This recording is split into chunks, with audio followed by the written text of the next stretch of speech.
Hi everyone, today we are going to be colouring in this Fennel.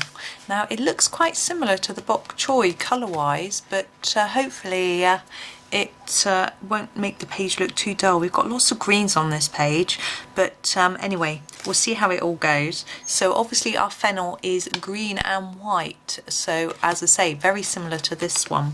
So I'm going to grab the right green. I think that the earth green yellowish, I'm using my Polychromos again, I think the earth green yellowish is going to be the right tone.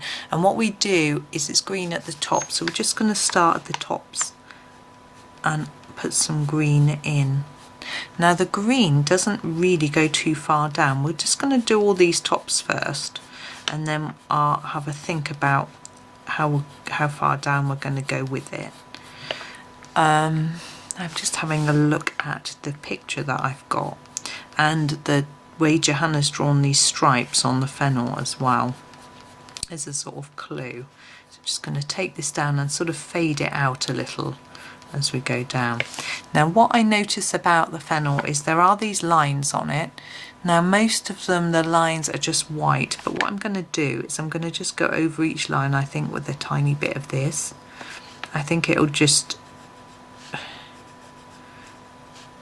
tone it down a little bit by sort of blocking over those black, harsh black lines. And now my pencil's coming underneath the line. It doesn't really matter whether you're taking it under or on top, or under or above, I mean. Try and get it to one side of the line a little bit so that you can see it, because it's not going to show up too much on top of the black. You could try and white out the black lines first, but I am not very good at doing that. I don't know whether it's my technique or excuse me, or whether it's the pen I use or quite what it is. I don't really know. There's a few areas where there is shadow, where these overlap each other, and down here at the bottom. I'm having a look at my photo because I'm trying to decide what colour to use. We used the dark sepia here and I felt it was a bit too harsh. So I wanted to avoid a green, but I think we are going to use a green. But I'm thinking this slightly browny green might be a good shadow. So this is the Chromium green Opaque. So I'm going to experiment with this, and I'm going to put a little bit along each line here where the pieces overlap each other. And I hope that sort of works.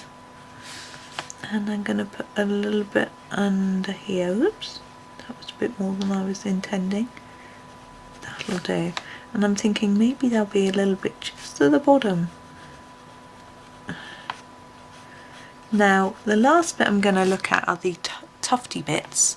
Now the tufty bits are quite dark, they're darker than the green that we've used. I'm going to grab the permanent green olive for those.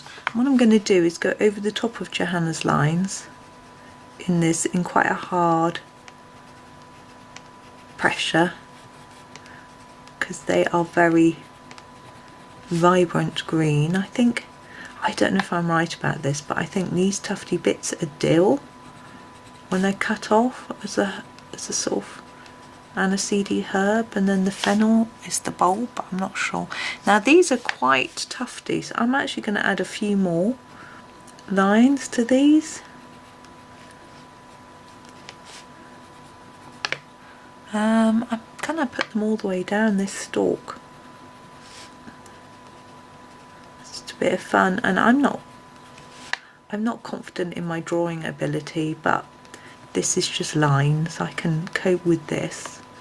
If you're not confident, then don't do it. But as I say, it's just a few lines and it can just help to boost your confidence. But that's that. I'm not going to add any more. I'm just going to leave it there. I'm not that confident.